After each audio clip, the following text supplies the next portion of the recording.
All right, so we are 42 minutes and change into today's flight test. You're seeing the light show start as Starship is getting closer to its reentry. If you're just tuning in, we were able to successfully make it to orbit, run into a couple of issues as we've coasted to our entry point over the Indian Ocean. At this point, we had lost attitude control of the ship and entered into a spin.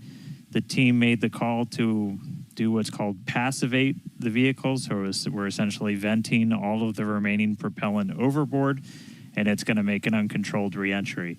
Important to note, this is a contingency that is planned for, and we clear the zones in the Indian Ocean where these entries could take place.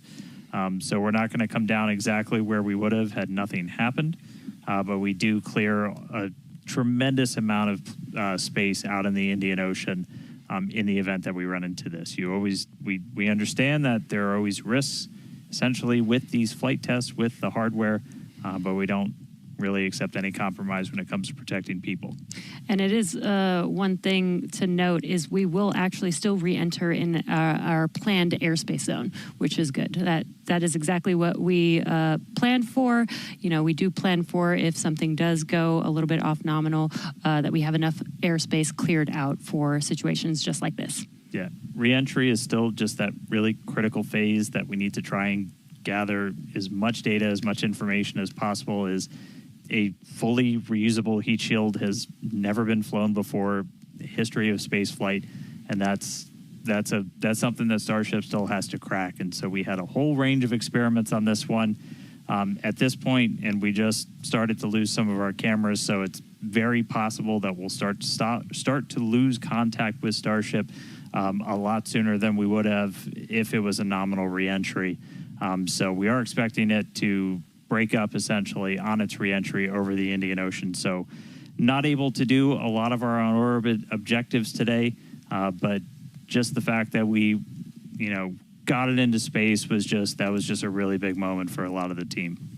Yeah, and another thing to note is that Super Heavy did fly for its second flight today. It first flew on Flight 7, and it made it all the way to our shutdown of all the engines and stage separation, getting ship into its suborbital trajectory today.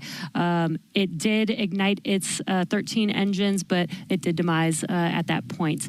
We did plan to fly it back down to Earth at a higher angle of attack, and we do expect it to stress the vehicle a lot more than what we've seen previously. So it's not unexpected that we did lose the booster before we got to the actual landing. Yeah. So we're gonna continue to hang out and see if we get any updates on ship. It does look like we might be getting some video back soon. There we go. So this is a view essentially on the top part of Starship. You're looking up at the payload bay and towards the nose cone. So views are going to be a little bit scarce potentially, as again we are in essentially a tumble. We had lost that attitude control. So Starlink, when it's able to connect, able to feed this down. We are at the phase where we would expect entry to start within the next minute or so. So we are entering uncontrolled, but again, we're entering into an airspace and a sea space that is cleared and monitored in advance of launch and before we get to this phase. And with the views that we are able to see, you are seeing a lot of that plasma build up. During reentry, we do expect the vehicle to see about 1,400 degrees Celsius, and there you can see the flap feeling that temperature there, a little bit melting away. But as we expected with the spinning of the vehicle, we are no longer controlling the attitude of the vehicle. So this is now, at this point in the test flight, it is expected to see it begin to demise a little bit on its way back down to Earth.